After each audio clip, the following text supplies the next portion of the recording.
కేరళలో కేంద్ర ఎన్నికల సంఘం సర్ ప్రక్రియ చేపట్టింది. 24 లక్షలకు పైగా ఓటర్ల ఆచూకీ తెలియరాలేదు. దీంతో వాటిని తొలగించనున్నారు. వీటిలో 6,49,885 ఓట్లు మరణించిన వారివి, 6,45,548 మంది ఓటర్ల ఆచూకీ తెలియలేదు. అలాగే 8,16,221 మంది ఓటర్లు తమ చిరునామాల నుంచి శాశ్వతంగా వలసపోయారు. 1,36,029 మంది డూప్లికేట్ ఓటర్లు.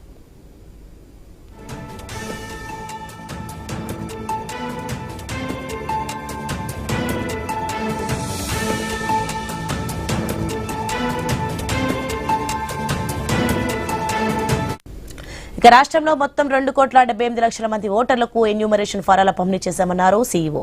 అయితే 24,08,503 మంది నుంచి పూర్తి చేసిన ఫారాలు అందలేదని ఆయన తెలిపారు. ఎస్ఐఆర్ ప్రక్రియపై అఖిలపక్ష సమావేశం నిర్వహించి గణాంకాలు వెల్లడించారు. ముసాయిదా జాబితాను రేపు ప్రచురిస్తామని తెలిపారు. అభ్యంతరాలను అదే రోజు నుంచి స్వీకరించడం మొదలుపెట్టి జనవరి 22 వరకు కొనసాగిస్తామన్నారు.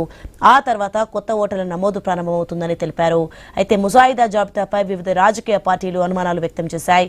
అసలైన ఓటర్లను తొలగించారని ఆరోపించాయి.